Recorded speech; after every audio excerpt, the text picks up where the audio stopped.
This ABC 15 Flash Briefing is sponsored by Sanderson Ford. Straight up. Hello, everyone. I'm Allison Rodriguez with your afternoon update from ABC15 Arizona. Arizona inching closer and closer to a grim milestone, 20,000 COVID-19 deaths. As of today, 19,959 people have lost their lives due to complications from coronavirus. Our state also adding 3,388 new cases of the virus in the last 24 hours. Since the pandemic began, Arizona has had nearly 1.1 million total cases of COVID-19. A new survey finding parents of kids and preteens are split on the idea of getting their kids vaccinated. According to the Axios Ipsos poll, 44% of parents for kids ages 5 to 11 said they were likely to vaccinate their children, while 42% say their kids were unlikely to get a COVID vaccine. A federal judge blocking enforcement of a new Arizona law just hours before it would have taken effect. This law would have allowed felony charges to be filed against doctors who knowingly perform an abortion because of a genetic abnormality like Down syndrome. The judge explaining his reasoning, saying it's unclear at what point in the process doctors can be fully aware a fetal genetic abnormality even exists. The judge did allow other parts of the law to take effect, though, including a provision allowing the state to give civil rights to unborn children.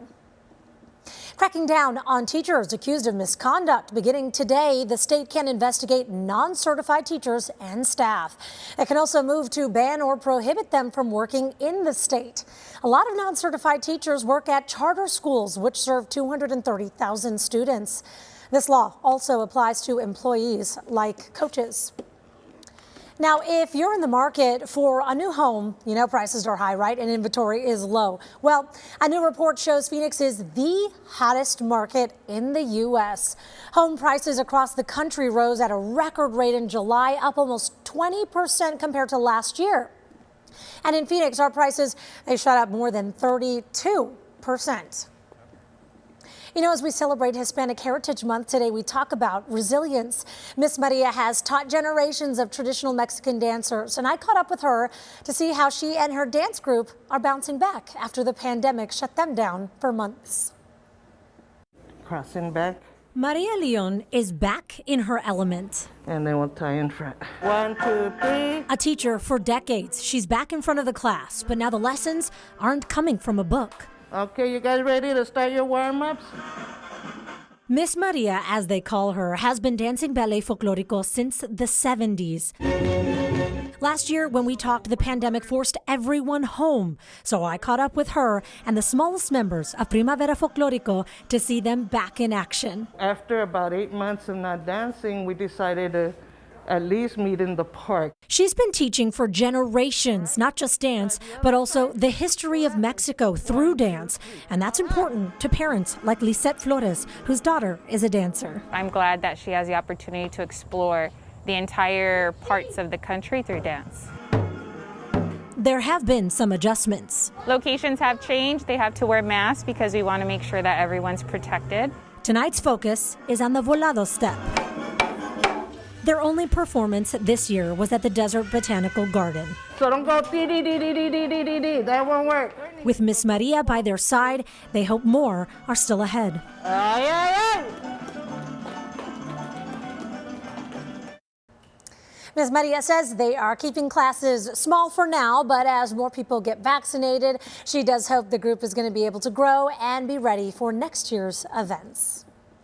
Well, you can take action to feed families in need here. St. Mary's Food Bank saying they're short dozens of volunteers and they need your help. So this is the time of year the food bank starts building emergency food boxes. Normally about 200 volunteers a day are in the warehouse to help.